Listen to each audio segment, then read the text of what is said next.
চতুর্দিক থেকে চেষ্টা হচ্ছে বিএনপিকে কায়েদ করার জন্য, আর কারো জন্য অপেক্ষা নয়। এখন নির্বাচনের রাস্তায় উঠে গেছে গাড়ি। আর আপনাদের যে একটা ইউটিউব আছে না, ওর মধ্যে সবসময় কয়েকটা মিথ্যা প্রচারণা করা হয়। তার মধ্যে একটা প্রচারণা করে যে বিএনপি সংস্কার মানে না, করে না? আরে বিএনপি তো সংস্কারের জন্মদাতা। এই সংস্কারের মধ্যে দিয়ে এই বিএনপির জন্ম হয়েছে। 1975 সালে শেখ মুজিবের পতনের পরে যখন জনগণ সিপাহী বিপ্লবের মধ্য দিয়ে শহীদ প্রেসিডেন্ট জিয়া রহমান সাহেবকে রাষ্ট্র পরিচালনার দায়িত্ব দিলেন, সেই দায়িত্ব পাওয়ার পরে আমাদের নেতা শহীদ প্রেসিডেন্ট জিয়া রহমান তিনি প্রথম একদলীয় শাসন ব্যবস্থা থেকে বহুদলীয় গণতন্ত্রে নিয়ে আসলেন, মাল্টি পার্টি সিস্টেম। মনে আছে আপনাদের? তখন নির্বাচন হয়েছিল, সমস্ত দলগুলো নির্বাচনে অংশ নিয়েছিল, তাই না? এবং সেই নির্বাচনে বিএনপি জয়লাভ করেছিল, বিএনপি গঠন করেছিলেন তিনি। এরপরে সংবাদ মাধ্যমকে তিনি মুক্ত করে দিয়েছিলেন। এই যে এতগুলো মিডিয়া দেখছেন, এটা শুরু তো করেছিলেন শহীদ প্রেসিডেন্ট জিয়া রহমান। শেখ মুজিব 4টা পত্রিকা রেখে বাকি সব বন্ধ করে দিয়েছিল। এগুলো ইতিহাস আমাদের মনে রাখতে হবে, বারবার বলতে হবে, ভুলে গেলে চলবে না। আজকে একটা দল একমাত্র ধর্মের দাবিদার, ইসলাম ধর্মের দাবিদার বলে দাবি করে, তাই না? আরে সংবিধানে প্রথম বিসমিল্লাহির রহমানির রহিম সংযোজন করেছিলেন শহীদ প্রেসিডেন্ট জিয়া রহমান। আল্লাহর উপর অবিচল আস্থা ও বিশ্বাস স্থাপন করে রাষ্ট্র পরিচালিত হবে, এ কথা সন্নিহিত করেছিলেন শহীদ প্রেসিডেন্ট জিয়া রহমান।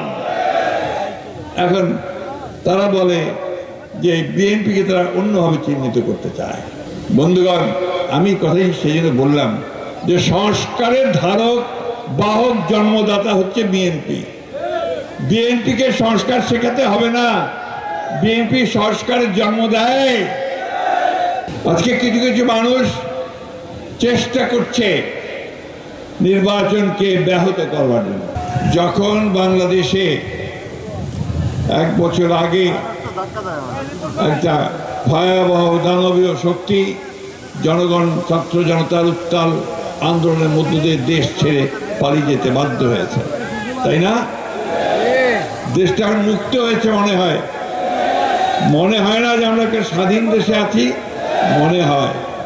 কারণ তার আগে প্রতিটি মুহূর্তে আমাদের মনে হতো যে আমাদেরকে শিকল পরিয়ে রাখা হয়েছে, রাত্রে আমরা ভালো করে ঘুমোতে পারতাম না, পালিয়ে বেড়াতে হতো। অসংখ্য মামলায় জর্জরিত আমার এই ভাইয়েরা অনেকেই রাতে ঘুমাতে পারতো না, আমাদের ছেলেরা পালিয়ে পালিয়ে বেড়াতো।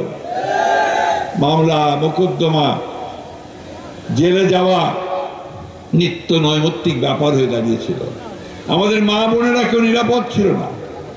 বন্ধুগণ, এই অবস্থা থেকে আমরা বেরিয়ে এসেছি। আমাদের অন্তত একটা নিঃশ্বাস ফেলার সময় হয়েছে, দম খুলে নিঃশ্বাস নিতে পারছি, তাই না?